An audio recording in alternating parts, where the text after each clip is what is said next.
semuanya, kembali lagi bersama saya Laksmi Devi Mariskordani di topik komunikasi massa, yakni media itu sebagai pemersatu atau justru sebagai pemecah belah.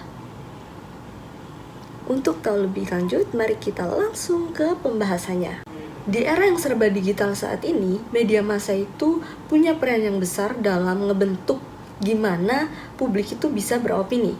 Nah, tapi apakah kehadiran media massa ini justru jadi lebih condong ke arah pemersatu atau justru jadi alasan pemecah belah masyarakat? Hal ini itu relevan sama kasus isu dugaan pengoplosan BBM yang dilakukan oleh PT Pertamina yang lagi viral sebagai bentuk contoh nyata dari pemberitaan media massa yang menjadi penentu persepsi publik.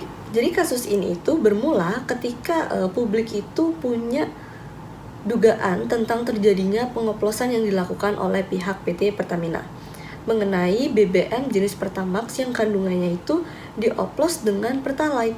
Nah, hal ini tentu mengundang amarah publik karena mereka merasa dirugikan oleh pihak Pertamina yang telah memanipulasi isi BBM Pertalite yakni RON 90 dengan Pertamax RON 92 yang kemudian dijual seharga Pertamax.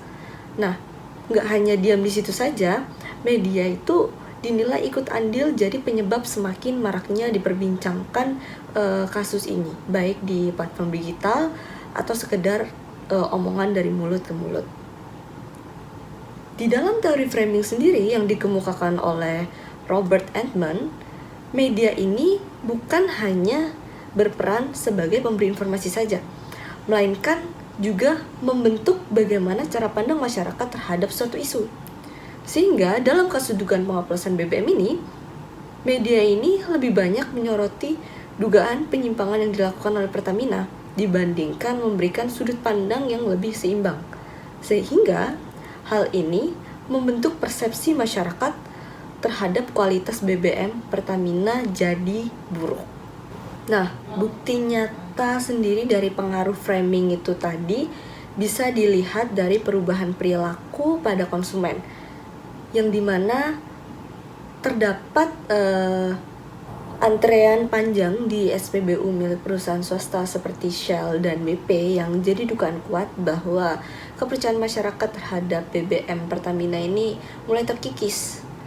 Menurut pemberitaan TV One, memberitakan bahwa Vice President Corporate Communication Pertamina, Fajar Joko Santoso, mengatakan bahwa BBM yang diproduksi Pertamina itu tetap memenuhi standar dan tidak mengalami pengoplosan, melainkan hanya melalui proses blending yang sah sesuai regulasi.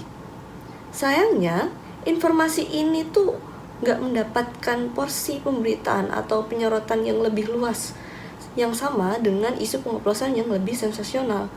Sehingga dapat disimpulkan, pada kasus dugaan pengoplosan BBM oleh Pertamina ini, media itu jauh lebih membentuk persepsi negatif yang mengarah pada ketidakpercayaan masyarakat.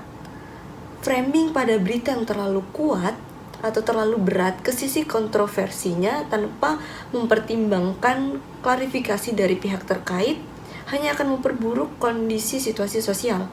Nah, jadi itulah mengapa penting bagi media itu untuk lebih mengedepankan prinsip jurnalisme yang objektif dan berbasis fakta.